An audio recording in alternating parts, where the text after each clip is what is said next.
been trying to break apart economic topics, make these videos a little bit more digestible.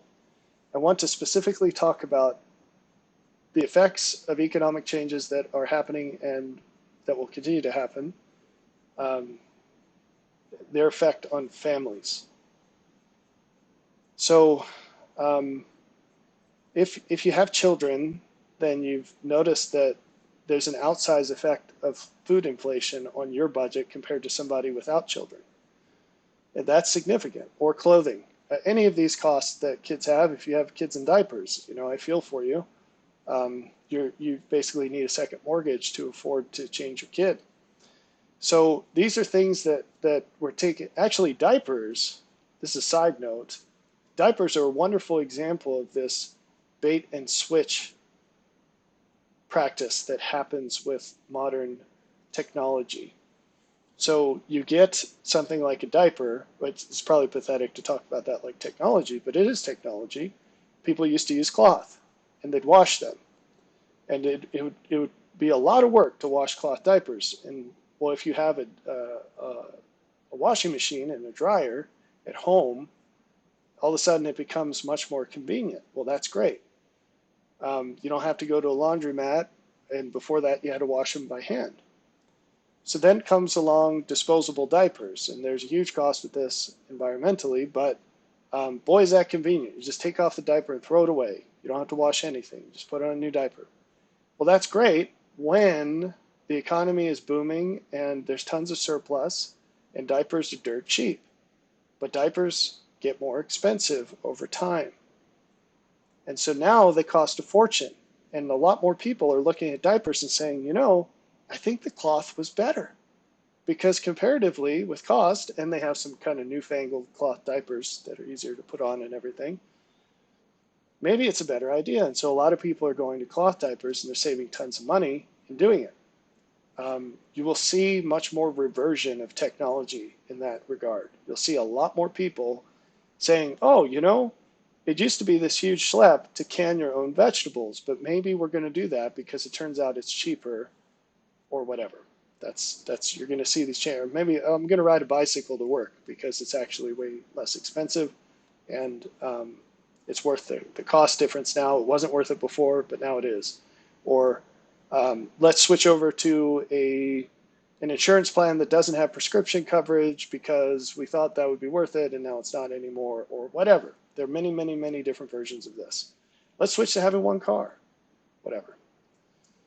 So it'd be inconvenient in the past to have two cars and have to pick up each other from work if you have two folks working, or better organize your events if you have to shuttle kids off to whatever. But now that the cost is so high for car insurance and fuel and new cars, let's sell the one car and just make it work with one vehicle.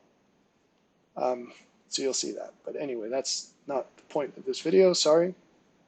I want to talk about effects on families. I guess that is kind of related, but that's a general principle, the reversion of technology.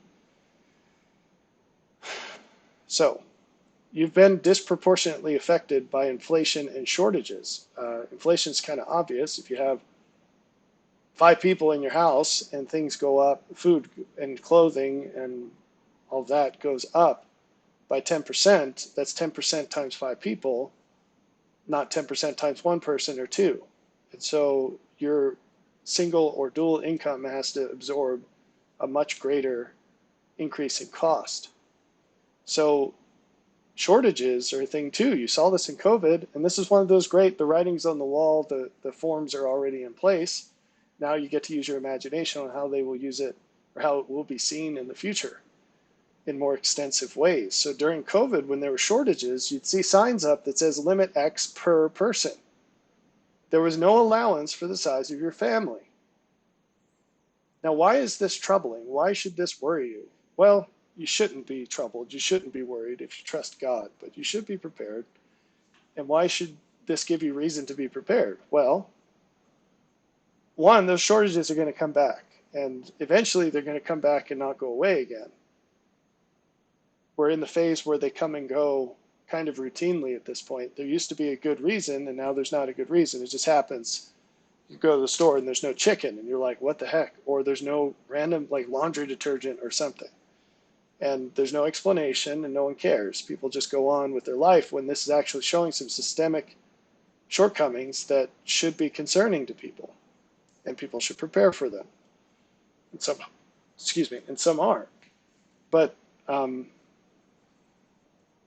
this is actually just a specific example of a much more general principle, which is that majority rules situations do not account for minorities.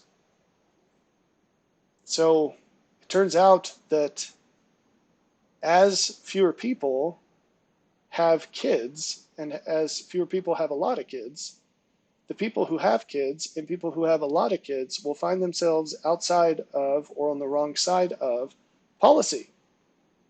And it doesn't matter if it's a policy of a store or the policy of a government. It doesn't matter. Society is not going to support you as it has in the past. Imagine what would happen if all of a sudden the child deduction was taken away, the child credit on your income taxes. Imagine the upheaval that that would cause nationally. There are many people that would break financially if that were suddenly taken away, or even phased out over 2 to 3 years. They had kids banking on the fact that the government was going to pay them a substantial amount of money compared to what they make to have kids. But what happens when fewer and fewer people are having kids? There is going to be more and more people who don't want that to be part of our tax code. So that is something to think about. And what would you do if all of a sudden that went away?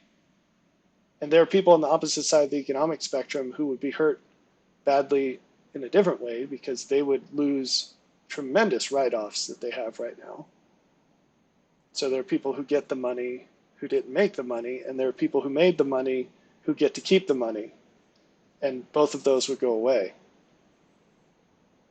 So I know that there are an awful lot of people who are middle class right now only because they have lots of kids. And that might seem like an oxymoron, but there are economies of scale. Once you have a lot of kids, there's a way to play the game to save some money on clothing and things. And if you use your kids, if you get your kids involved in gardening and things like that, you can economize in that way as well.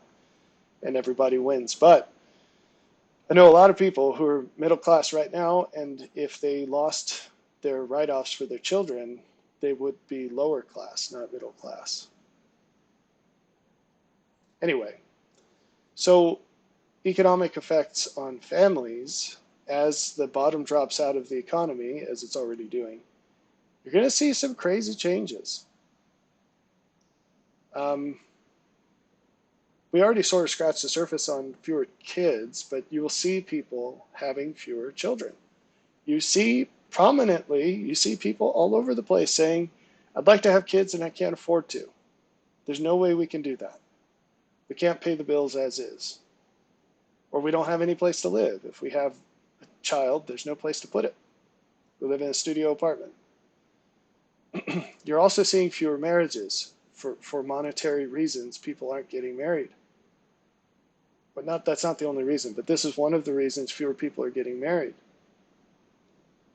What about one that might not be so predictable, but higher infertility? That also has economic inputs. It's not the sole source, but people who eat cheap food can have degraded health, and sometimes degraded health can factor into infertility. And infertility is not a female problem, by the way. There are many males today who are infertile or have low sperm counts and low testosterone. And I've spoken about that, although I'm sure it seems that people don't care to hear it. It's actually super, super important. I don't know why no one wants to hear about it. It's a really big deal. And the food you eat is the #1 source of decreased testosterone. Not just the food you eat, but what it's packed in. Maybe a close second is the chemicals you apply to your body.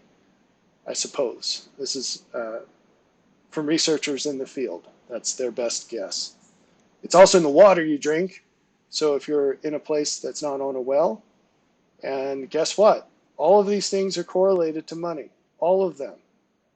It costs a lot of money to live in a rural place that's on a well. It's cheaper to live in an apartment in the suburbs where you're drinking recycled water that has all kinds of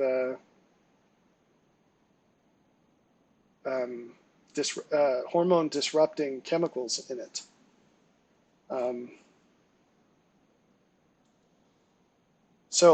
And food and all these other things, it costs money to eat fresh food that you grow. It costs a lot of time, and time costs money. And so, anyway, these factors are just going to continue to increase and compound with one another. And yeah, you're going to see the reduction and change of these pro-family policies. You're going to see, and then unofficial effects like going to the grocery store and not being able to buy enough for your family because you just assumed, hey, my money's green, they'll take it. And they're going to put on limits to what you can buy and when. Another effect of this that's maybe surprising to hear is you're going to see more stay-at-home moms. And actually, I should just generalize that to say stay-at-home ladies. And that's really funny to me, but whatever. So fewer women will be married. That's fewer women are married today than in the past, and in the future, even fewer women will be married than they are today. And that's for a lot of reasons. I've spoken about this at length. But you're going to see many more women dropping out of the workforce. Now, it's not going to be 90% of women. I'm not trying to say that, okay? But you're going to see many more women. It will be noticeable. To those who are looking, it will be obvious. And they're going to drop out of the workforce because as the cost of things increases and the opportunity decreases, those jobs that are disproportionately staffed by women, for a confluence of reasons, they're going to become less available and less desirable. So typically when something becomes less available, the price goes up, the demand goes up, but relative to supply. But in this case, you're going to see a decrease in the availability of those jobs, partially due to artificial intelligence, which I've also spoken about, and partially due to the declining net benefit for women to work. And because fewer women will be married and fewer women will have children, and those are obviously independent items, you're going to see stay-at-home girlfriends left and right, basically. And that's really something. So stay-at-home moms have long been ridiculed, which won't surprise you to hear that I think that's ridiculous. But the ridicule comes from envy. For the most part, it comes from envy. Because it seems like there's something in almost all moms who work that wishes they didn't have to. And so one way to ease that guilt or desire, unfulfilled desire, a guilt in who you pick to marry, because that is something that goes across their mind. If I had just married this person or that person, I wouldn't be in this situation because I know these people that were available to me and I chose not to marry them, or I wasn't interested in them at the time. And now I see, or they dumped me, whatever. And now I see that they actually make enough money that their wives don't have to work. Their wife doesn't have to work, and that could have been me. Or I could have found a guy like that easy enough back when I was 19, 20, 21, 25, whatever. And now I'm stuck here for the rest of my life. And so they deal with that resentment and envy by degrading the women who ended up in situations, commonly is equally to chance. I'm not trying to say that they chose correctly, although some of them did. I'd hope that more do in the future. And I've made many videos to that end.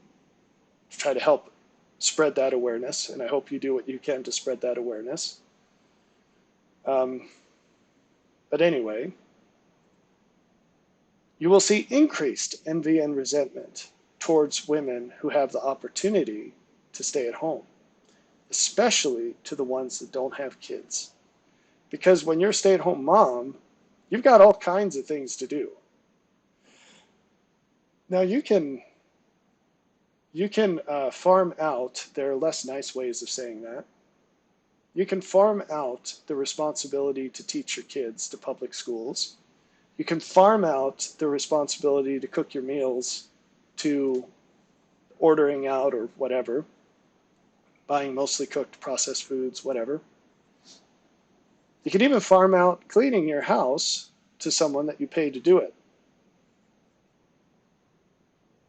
But all of these things carry a cost that I think is evident to the ladies who do it, at least partially so. It's a different story when you don't have kids.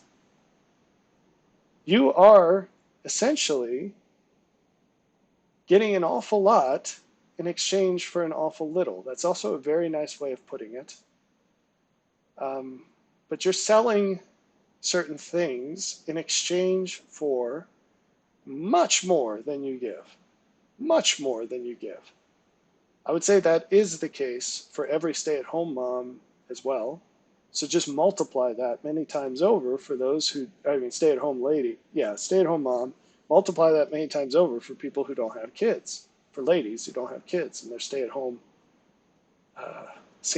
stay-at-home girlfriends, stay-at-home single ladies. So that envy and resentment is just going to explode. And it doesn't make much logical sense, but it will be shared with the ones that do have kids. You're not going to be a special exemption of, well, you're not one of those, so I don't hate you. And all of that resentment will come back to what I mentioned before, to legal changes, but also just societal outlook changes, where people are not going to look kindly on those who have kids. You already see this today. If you travel by plane today and you notice a baby on the plane who's crying, look at how people react to that compared to how they did 10 years ago. You will see a tremendous difference in perceptions. Tremendous. There's outrage and rage, regular rage, and extreme discomfort and irritation when babies cry on planes today. Almost no one is supportive. Almost no one's even neutral. You can see the tension, even like looking up the planes. You know someone's tense when you can see the tension from the back of their head. And you see it on airplanes. Without exception, you see it. I'm not saying every single person. I'm saying it will be noticeable on any plane. 10 years ago, it was the opposite. You got people coming out of the woodwork, kindly grandpa types, moms, grannies, it doesn't matter. Coming by, is there anything I can do? And even ones that don't do that, they would just understand, hey, we were all babies once. It's cool. Or if there's a dirty diaper, it's like, yeah, okay, babies do that. It's part of the cost of living, right? It's just what we have to deal with as humans. No big deal. But nowadays, there's this outrage. You're going to see that attitude just propagate all through society and fester. It's already happening. It's just going to accelerate. And that is going to take a lot of people by surprise. A lot of people. I think one of the, now that I'm getting more speculative, I'll just raise that flag in saying the following. But I think one of the triggers for this is the fact that poorer people, even with all the subsidies, they still can't afford to have kids. And Generation Z folks enjoy, so they complain about being so poor, but a lot of them are still on their parents' teat, and or the student loan teat. There's a lot of teats out there that Generation Z likes to occupy, and they already enjoy a standard of living that's significantly better than their peers from prior generations at the same age. and then they just stay in that, and then it ends up the normal growth pattern overtakes where they are, and then they complain because they're like, I'm 35 and I'm still living in my mom's basement and it's not my fault. It's like, well, you had it way better for way longer and you did nothing with all of those resources, and now all those doors are closed, so enjoy the rest of your life. Well, I guess someone 35, yeah, I think that's technically Gen Z. I'm an older millennial, so maybe it's millennials, I don't know. Anyway, the younger generations, I'll just say. So, so what's happening is classically, poorer people would get married really early, or at least have babies really early when the marriage thing went out the door. And they were making so little money that the government paid them way more than they earned when they had the babies, plus welfare, etc. I'm lumping all that into just government pay. And then, so taxes, food stamps, Medicaid, all the goodies. So there's huge incentive to keep popping out babies because you can climb that ladder a lot faster than the work ladder, right? If you're in that space of humanity, that mindset. But nowadays, the younger people enjoy this inflated cost of living because of student loans and parents who give them too much, and they don't want to come down to where they could actually grow over time by sacrificing the present for the future. And so, to have a kid would be a huge step down. They'd have to give up their $6 a day coffees and their $300 shoes and their $1,500 cell phones, and they don't want to do that. So they say, well, we can't afford kids, so they never get into that pipeline of popping out babies for more government money, which you could say is a good thing. But here's an effect that you might not be expecting. It's what we just talked all about, is that as fewer poor people are having kids, because that's this generation's poor people, it's not just classic poverty people, it's people with college degrees now, because pretty much everyone's going to college, or has for the last 10 years or so. So it's this new wave of poor people that don't have kids. And so guess what? When the gimme dat segment of the population, the ones that are all in it for the freebies, so-called, the other people's money segments, when they don't need government handouts for kids to buy their vote, guess what politicians are going to do? And when they're a generation that needs to be enraged about something, this is a nice thing to burn at the stake, government handouts for kids. Because they don't have any kids, and they see that as something that benefits people and takes away from them. Which is funny because they don't pay taxes anyway. So it's not their money anyway. I'm not defending government handouts for kids. I think it's a terrible idea. But in general, if it had to be one way or the other, I'd do away with it. But yeah, so that's the dynamic here. Anyway, lots of changes in families due to economic shifts, and that's something that you need to be prepared for. I've talked a whole ton about things that you can do to prepare for it. Most of those, though, can only be done if you haven't gotten married and had kids yet. The main point, to just sum it all up, is if you're a man, you need to be better than the average man. And if you're a woman, you need to pick a man who's better than the average man. Because those are few and far between, you're going to have to get quite creative in your selection process. If you're doing what everyone else is doing, you're going to get the same results in both cases, if you're a guy or a girl. And so you need to think outside the box and employ what others might consider extreme measures to get above the average.